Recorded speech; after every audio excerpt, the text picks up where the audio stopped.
back with another video.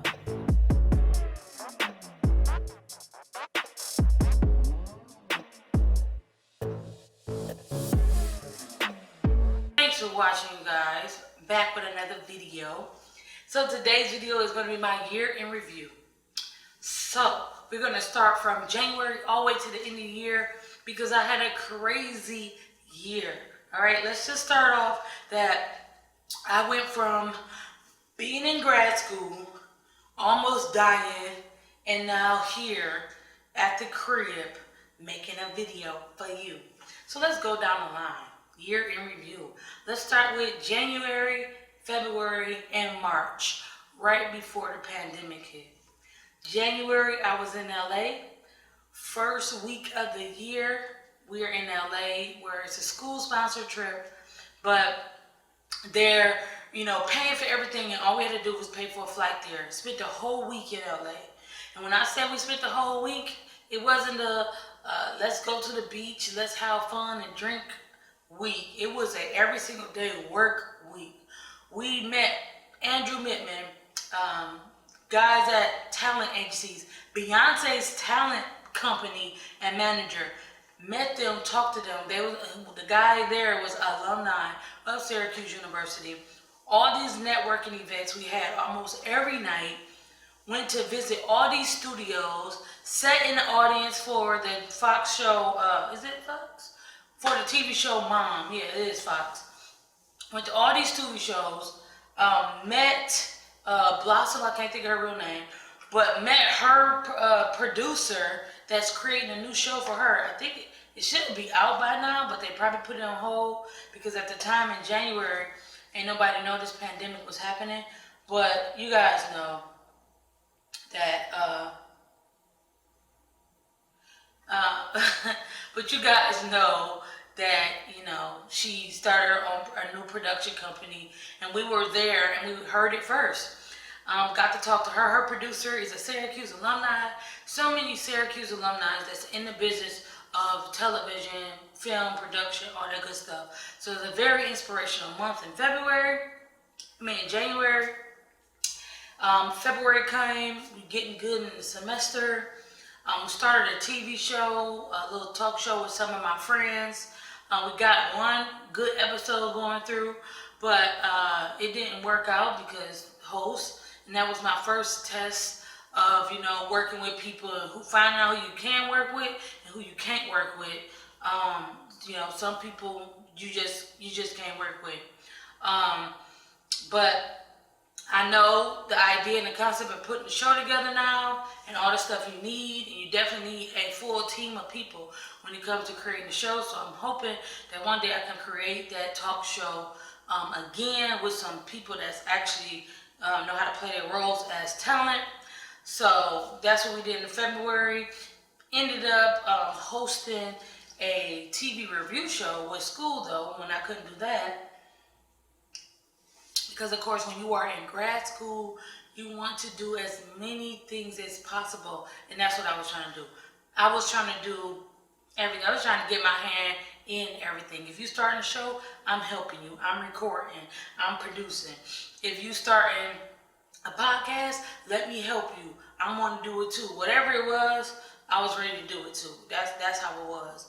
I was getting plenty of interviews with all these different internships. So the future was looking bright. I had a CNBC interview. I had a CNN interview, a Good Morning America interview. I had a CBS in LA interview. I had a NBC Clips producer interview. They wanted to hire me right on the spot in March. Like, all these jobs and stuff was literally, I was like, things is happening. Then I almost died. Yes, you guys, I almost died. By the end of February, I ended up in the hospital. I had to have about 2 or 3 blood transfusions. All I know was 4 bags of blood, and I ended up getting 3 blood transfusions, 2 on the same day, and then 1 a few days later when I thought I was okay. So I found out that my fibroids came back because I had them when I was 22, but they was very small and I didn't really have the side effects of fibroids as you know about now. But these fibroids were back, and they were bigger and better and with a vengeance. And they almost tried to take me out the game, y'all. They tried to take me out the game. But I went to the doctor. I found a doctor up there in Syracuse. Over time I was going to her, but she really just padded it with birth control shots and norethindrone pills, which is basically a whole bunch of hormones in my system, in my body at the time. But for the moment, it stopped me from bleeding so much. It stopped me from being able to do everything I needed to do. So I was able to return back to school. All my teachers were so understanding. I got like a good get well better card or whatever. And so all that happened in 1 week. So by the next week, it was just enough time because I was planning a surprise birthday party celebration for my roommate, where I bought like these cereal flavored cake and cupcakes and like all this stuff. It was so much stuff was going on. And then literally a week after her birthday was like March 5th, March 7th. A week later, fucking coronavirus took over the world, y'all. New York went into lockdown. New Rochelle was the hotspot. And guess where my husband was in the middle of moving to New Rochelle. We was in the middle of moving to New Rochelle. Our plan since January was to move to New Rochelle over the spring break. Who knew that over the spring break, there was going to be a pandemic and everything was going to shut down? Chris already got kicked out of his job. We got kicked out of school. We thought we was coming back, y'all, but we wasn't coming back. We ain't come back to school. Classes had to resume online while everybody is, back home in their states, whatever. So classes is online. We're doing online classes. I was still able to do my student teaching, so I'm still had a job, still getting paid.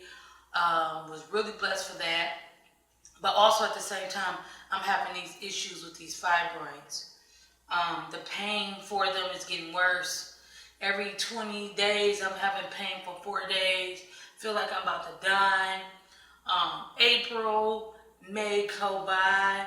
We had our graduation ceremony in May, even though we didn't really graduate until August. We had our opening ceremony, online ceremony in May, and I was kind of mad because this was going to be my final graduation, and I really wanted all my family to be there. The first in my family to get a master's degree. I wanted to walk across the stage. I wanted to wear my gown, all this stuff. I got my hood though. Got my hood and my hat and all my little stuff, but never got to walk across the stage. But it's all good. It's all good. It's all good. At the end of the day, I'm blessed to even still be here. I've never had coronavirus since I've been here. We've been safe. If anybody been on lockdown, it's been me. Even going to visit my family in May and going to visit them for Labor Day and Memorial Day. I'm talking straight up visited them. Still never got anything. Still safe. Wore my mask around family members. Me or my husband has not been sick, haven't got symptoms, been taking coronavirus tests, all that good stuff. Over the summer, I took up a job being a teacher assistant, again, for people who needed help, teachers who needed the help with the whole Zoom classes and stuff like that. It was basically like taking my same class that I took last summer.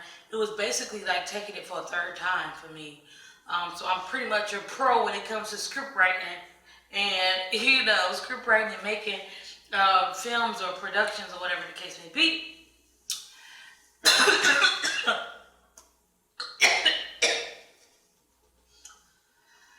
I spent the whole summer making podcasts, episodes, putting together my podcast, trying to rev that up, because at this point I'm like not getting no internships.